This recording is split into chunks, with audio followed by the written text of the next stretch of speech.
Hello friends, कैसे हैं आप लोग। I hope you all are doing great. यार आप लोग के बोर्ड एग्जाम स्टार्ट होने ही वाले हैं और इस टाइम पे सीबीएसई ने एक बहुत ही ज़्यादा बड़ी न्यूज़ दी है क्लास 10th और क्लास 12th के बच्चों के लिए, जो कि मोस्ट इंपॉर्टेंट है। आप लोगों को समझना पड़ेगा कि इस न्यूज़ में क्या लिखा हुआ है। आप लोग के बोर्ड एग्जाम्स क्लास 10th और क्लास 12th के लिए ये। So my name is Harsh Thapar, I am a commerce graduated teacher and let's start. देखो बच्चों, होता क्या है, बेसिकली सीबीएसई ने एक पॉलिसी इशू करी थी जिसको बोलते हैं CCE policy. Sir CCE policy क्या होती है? Continuous and comprehensive evaluation. Continuous and comprehensive evaluation policy, इसके अंदर क्या था? इसके अंदर बेसिकली आप लोग के जो असेसमेंट होते हैं, इंटरनल प्रोजेक्ट्स होते हैं, उसको इंट्रोड्यूस किया गया था।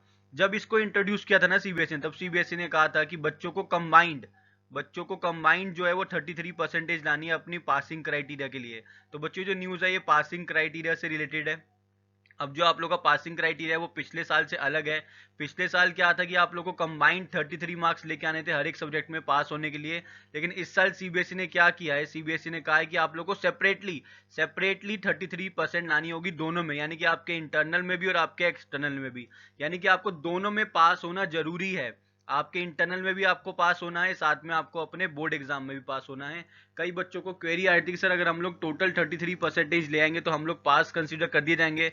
तो ऐसा नहीं है बच्चों, ऐसा नहीं है। जो पास की कंडीशन है, पास क्राइटेरिया है, वो ये है कि आप लोग को दोनों में, इंटरनल में और एक्सटर्नल यानी कि बोर्ड एग्जाम में, इंडिविजुअली यानी कि सेपरेटली पास होना है।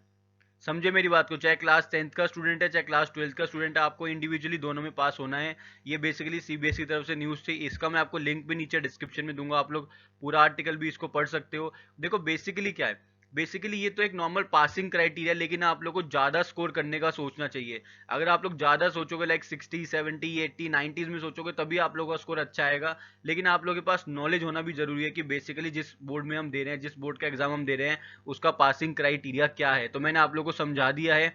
10th क्लास के लिए भी और 12th क्लास के लिए भी आपको सेपरेटली पास होना पड़ेगा, तभी आप लोग पास कंसिडर कर दिए जाओगे अपने बोर्ड एग्जाम में। ठीक है बच्चों, आप लोग के बोर्ड एग्जाम स्टार्ट हो रहे हैं।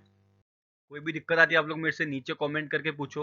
अपनी प्रिपरेशन एकदम टॉप पे रखो। कोई भी दिक्कत आ रही है आप लोग मेरे से कमेंट करके पूछ सकते हो, चाहे क्लास 10th का स्टूडेंट है चाहे क्लास 12th का स्टूडेंट है। ठीक है बच्चों, सो तब तक के लिए all the very very best. Channel को सब्सक्राइब करना मत भूलिएगा और साथ में लगे बेल आइकन को प्रेस कर देना। Thank you.